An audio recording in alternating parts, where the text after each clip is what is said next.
6 figures for absolute silence. On a sunlit terrace, an elite engineer's laptop remains closed. He has no deadlines, no responsibilities. In this quiet war, tech giants are buying human brilliance, not to build the future, but to freeze it. Which leaves us with a chilling question. What are they actually trying to prevent? To the uninitiated, this looks like the ultimate corporate mistake, an administrative glitch in a system too bloated to notice its own waste. They call it rest and vest. It is an open secret whispered in the upscale coffee shops of Palo Alto and the sleek high-rises of Seattle. Engineers with elite pedigree earning $500,000 a year to do almost nothing. They log on at 10. They answer a single, low-stakes email. They attend one brief Zoom call where they say nothing of substance. And then they disappear back into the quiet rhythm of their highly subsidized lives. But do not confuse this comfortable stagnation with corporate generosity. In the harsh calculus of trillion-dollar monopolies, every dollar spent must yield a return. Wait, what if the return they are buying is not what these engineers build, but what they prevent others from building? If these companies are paying millions of dollars to keep their most brilliant minds completely inactive, it is because they have realized something terrifying. They have realized that a single, hyper-focused engineer working in a garage is more dangerous to their monopoly than 1,000 average employees. So they built a solution, a system designed to sterilize human potential before it can ever become a threat. This is not a career. It is a highly calculated, preemptive strike disguised as a dream job. We spoke to industry whistleblowers who realized their job description was simply, do not innovate elsewhere. What began as a defensive hiring tactic has evolved into a war of attrition, a war where the casualties are not companies, but the breakthroughs that could have changed our lives forever. Step inside the modern corporate campus, and you will find an army of ghosts. These are elite engineers, recruited from the world's top universities, assigned to what are internally known as ghost projects. These projects are masterpieces of bureaucratic theater. They are initiatives designed with a single hidden purpose: to never launch. For months, sometimes years, highly skilled developers build complex systems that will eventually be quietly shelved. They write thousands of lines of code for products that have no market, no audience, and no future. To the engineers, the work feels real at first, but slowly, the patterns emerge. Approvals are delayed indefinitely. Roadmaps are constantly redrawn. Meetings are scheduled to discuss the timing of future meetings. It is an elaborate, artificial loop of busy work, designed to simulate productivity while guaranteeing absolute stagnation. Consider this paradox. Some of these engineers are so desperate to write code that they secretly build open-source tools on their personal machines, only to receive cease and desist letters from their own employer's legal department. Why? Because the employer owns their intellectual capacity, even when it's idle. They are paid to stay stagnant. An occupied mind is a compliant mind. If you keep a brilliant developer busy with endless, low-stakes tasks, they will not have the cognitive energy to look around. They will not notice that their skills are slowly deteriorating. They will not realize that the project they are working on is nothing more than a sandbox designed to keep them playing in one place. But this artificial security comes with a heavy price. What happens to an elite mind when it is forced into artificial uselessness for years? When the initial excitement of a high salary fades, a quiet crisis begins. It is a state of psychological decay that the industry is desperately trying to hide. And it begins the moment the developer realizes their contribution to the world is exactly zero. But the strategy goes far deeper than internal stagnation. It is a calculated weapon used to choke the life out of the entire tech ecosystem. To understand why this happens, we must look at the tech landscape not as a creative sandbox, but as a digital chessboard. In this game, the most valuable resource is not capital. It is raw, specialized talent. There are only a handful of people on Earth who can build next-generation machine learning frameworks or optimize complex distributed databases. If a rival startup manages to hire even 3 of these individuals, they pose an existential threat to trillion-dollar giants. This is where defensive hiring becomes a weapon. Tech giants do not hire these specialists because they need them. They hire them so that their competitors cannot have them.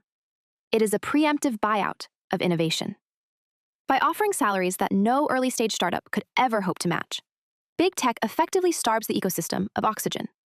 They build a talent monopoly without ever having to file a single merger or acquisition report. Here is the chilling economic math. A tech giant doesn't acquire a startup to absorb its product.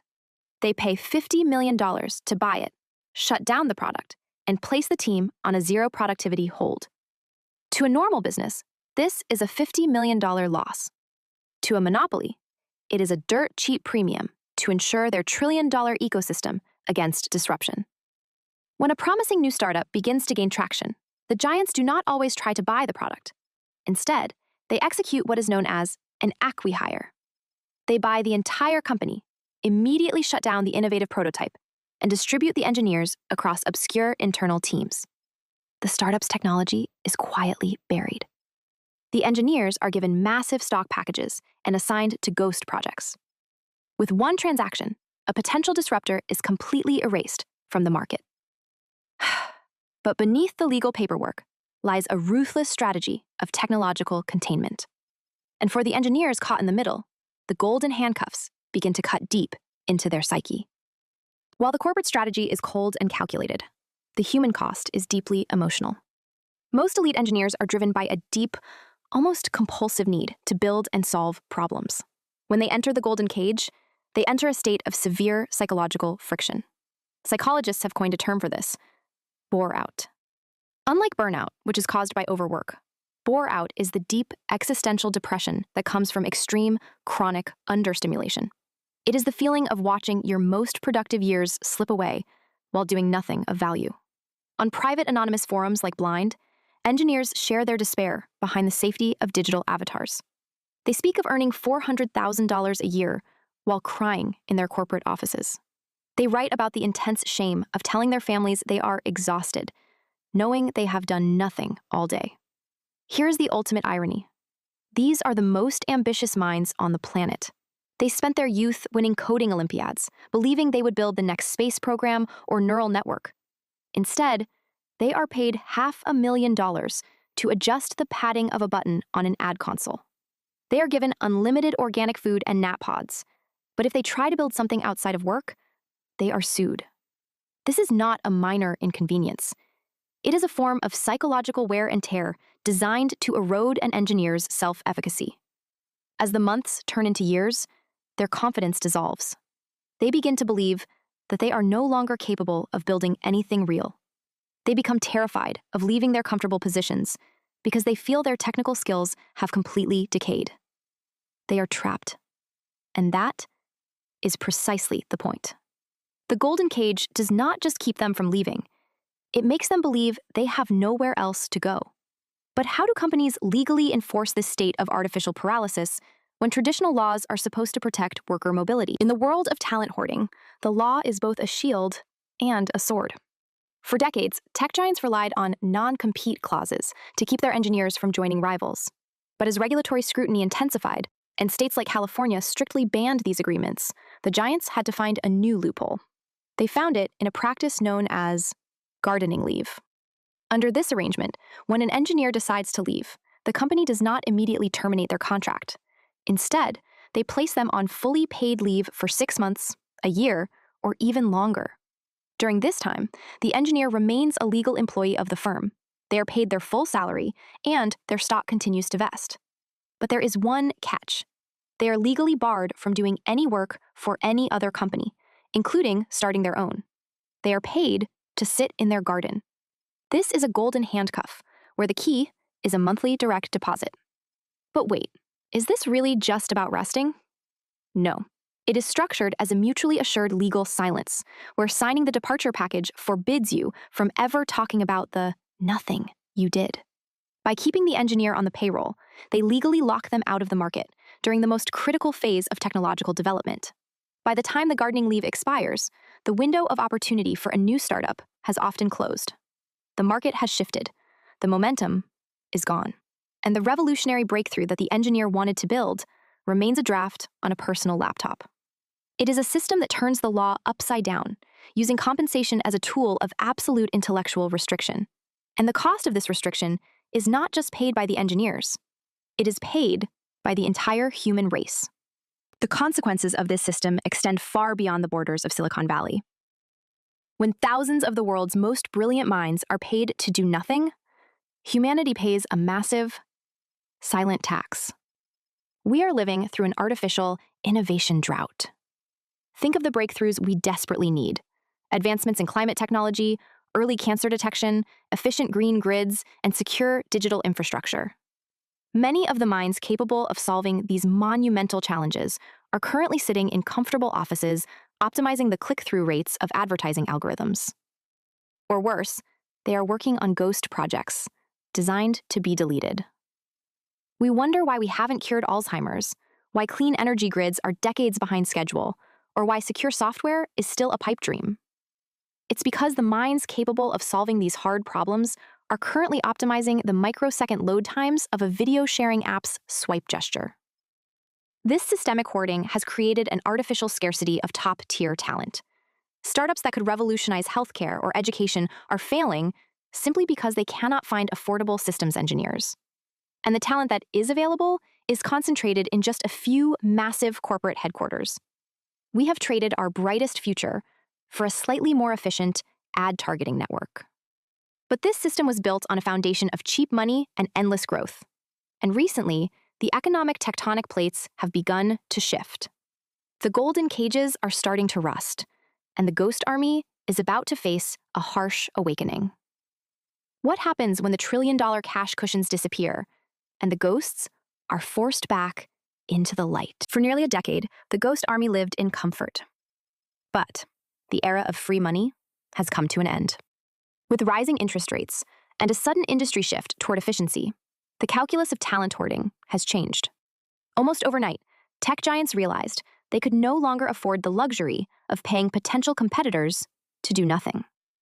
The order came down to clear the desks. What followed was a brutal, systematic purge. Hundreds of thousands of engineers were laid off in a series of sweeping corporate restructurings. But for many of these engineers, the real tragedy was not the loss of their jobs. It was the realization of what they had lost during their years in the golden cage. When they entered the job market, they found that their skills were obsolete. They had spent years working on proprietary, non-existent projects that they could not even list on their resumes. They had forgotten how to build from scratch. In the new, hyper-competitive landscape dominated by lean, AI-driven teams, they were vastly overpaid and underskilled. They had traded their peak creative years for a high salary, only to find themselves discarded when the market corrected. The ghost army was disbanded, leaving thousands of professionals stranded with gilded resumes and empty portfolios. It was a stark reminder that in the world of technology, stagnation is not a safe haven. It is a slow-motion career suicide. How do you protect yourself from a system designed to make you obsolete? The story of the ghost engineers is not a story of lazy individuals exploiting a system. It is a cautionary tale of a system that successfully exploited human ambition. It reminds us that the most valuable asset you possess is not your salary. It is your agency. It is your ability to choose what you build, how you grow, and what legacy you leave behind. When you trade your attention for pure comfort, you are not just selling your hours. You are selling your potential. The tech giants knew this. They knew that the cheapest way to defeat an opponent is to make them too comfortable to fight.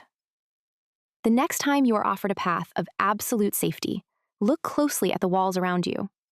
Because the most dangerous cages are the ones where the bars are made of gold. And the true cost of doing nothing was never paid by the corporations. It was paid by the creators, who decided that their own brilliance was not worth the risk of building.